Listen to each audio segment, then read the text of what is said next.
This week marked the 1 year anniversary of Satoru Iwata's passing. Um, he's he's been gone for 1 year, and um, there's a new Nintendo president.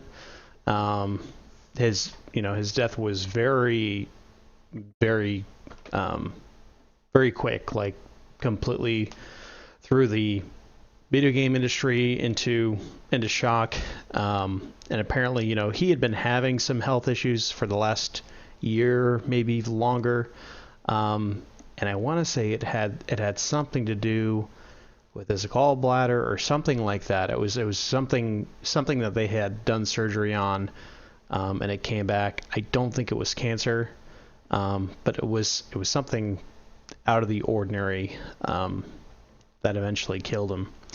But yeah, I just kind of wanted to talk about that this week and kind of go through um, just the different achievements that he had in life. Um, so he was born in 1959, so he was actually younger than my dad is, by a few years. And he was born in Hokkaido Prefecture on Japan's second largest island. And he went to study at the Tokyo Institute of Technology University, and he attended there from 78 to 82. And in 83, he joined HAL Laboratory, and he was the company's fifth full-time employee.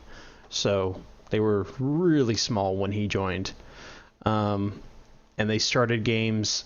He helped to develop games like Pinball on the NES, and also the franchises that he was involved with were Earthbound, Kirby, and Smash Brothers.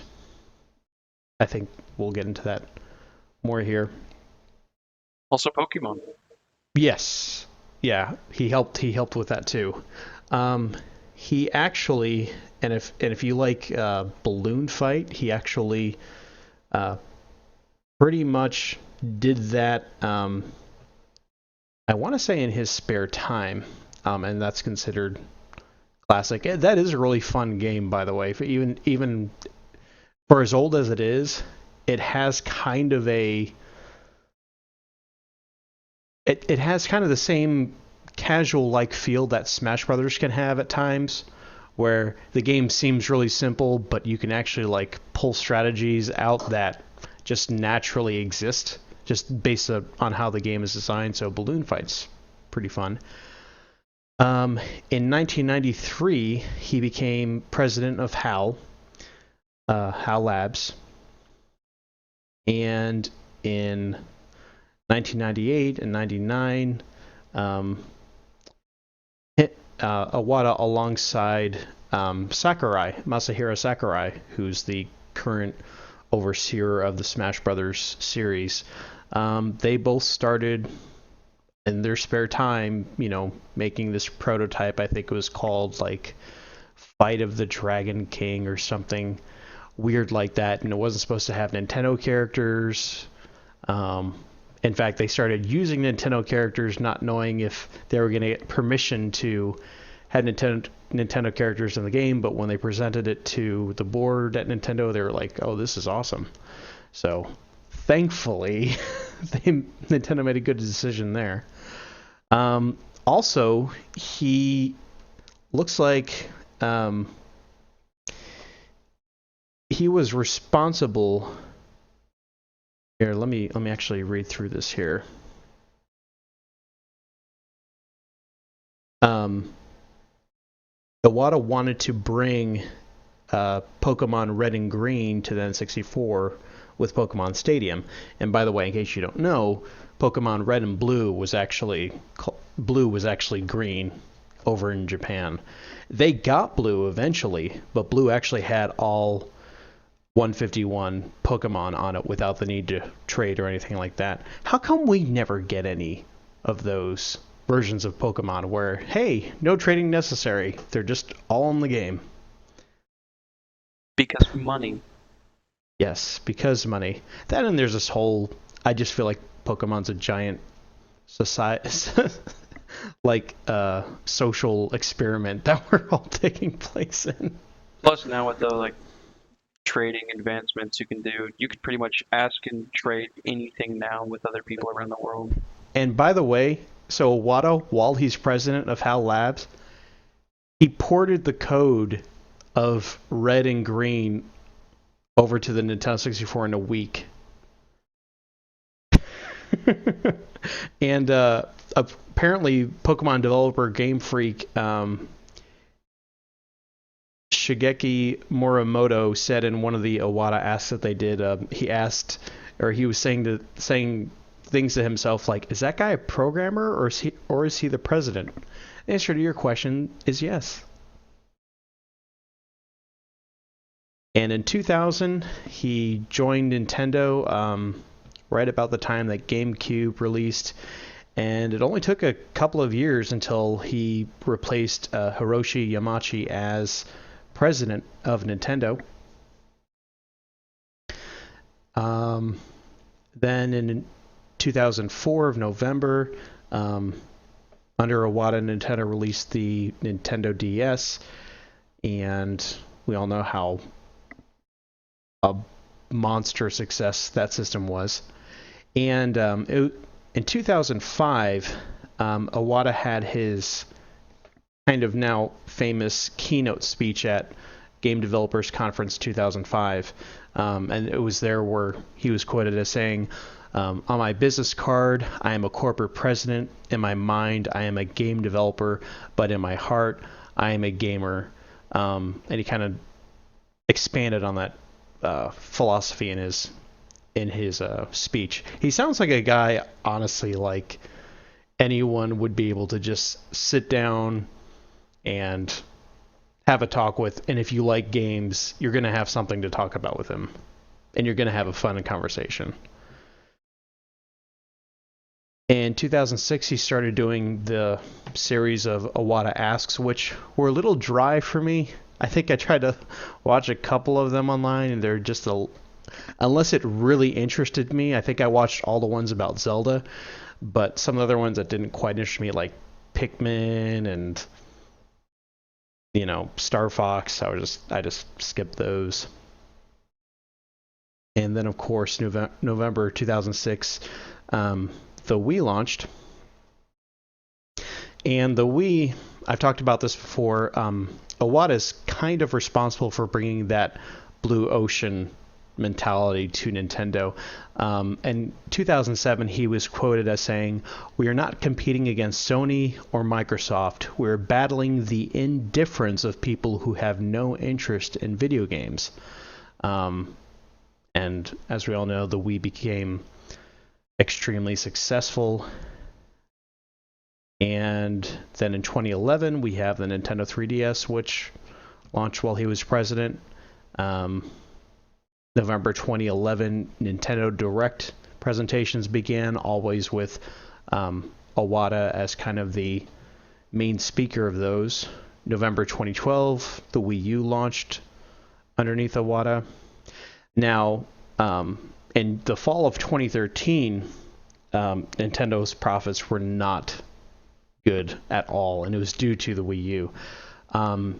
He actually took a 50% pay cut to help with to basically help offset the lost profits. And he actually, I remember he released a video basically apologizing personally for the Wii U not being as successful as it could have been. It's a big change of what you see, nowadays, especially with, American CEOs. They just talk their way out of everything. It's never their fault.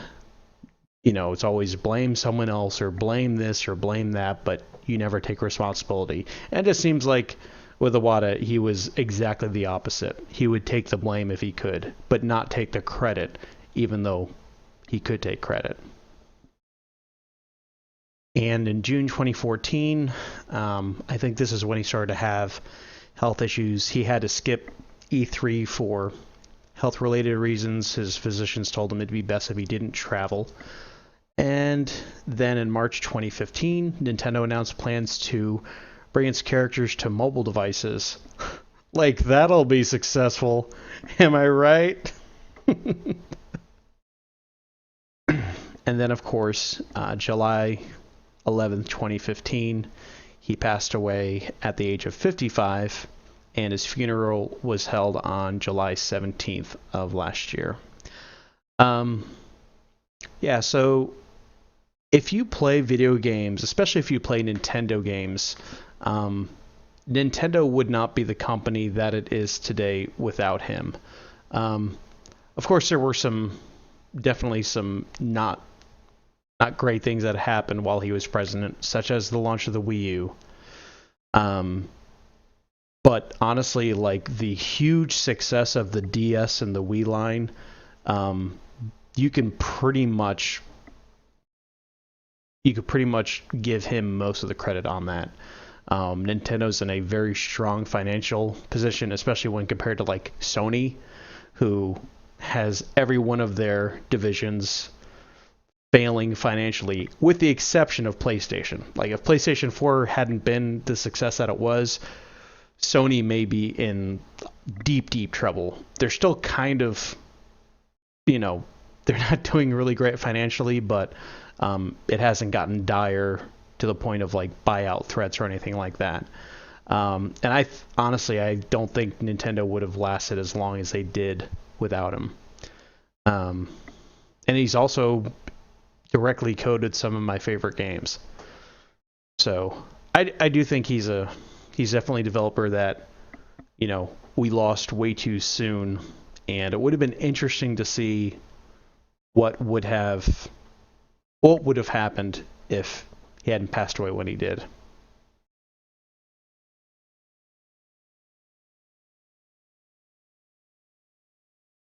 Yeah, it was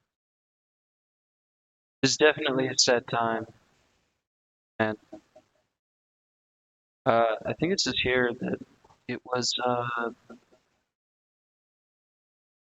died due to a tumor in his bile duct, That which sounds about right. it was discovered during a routine physical exam. So, uh, yeah, not cancer, but definitely something that's not not a good thing. Basically caused other issues that eventually led to his death. Yeah. So, yeah, 55 is just that's a really young age to die. Uh, I think as far as just accomplishments and things that he did, I'm pretty sure you accomplished all the major points. Yeah, I mean, I and most of these things that I found out about him, you know, with the him basically saving Pokemon, like they couldn't get the code right for Game Boy, and like he went in and just fixed it in his spare time. So yeah, you have a lot to be thankful for. Basically, the game was crashing and they couldn't figure out why it was, and he went in and fixed the code while he's president. I can't think of at least in modern times, a U.S. CEO basically doing grunt work like that, and just because you want to see the game work. So definitely a rarity in the gaming industry, a rarity in the corporate world, and there won't be another one like him, I don't think.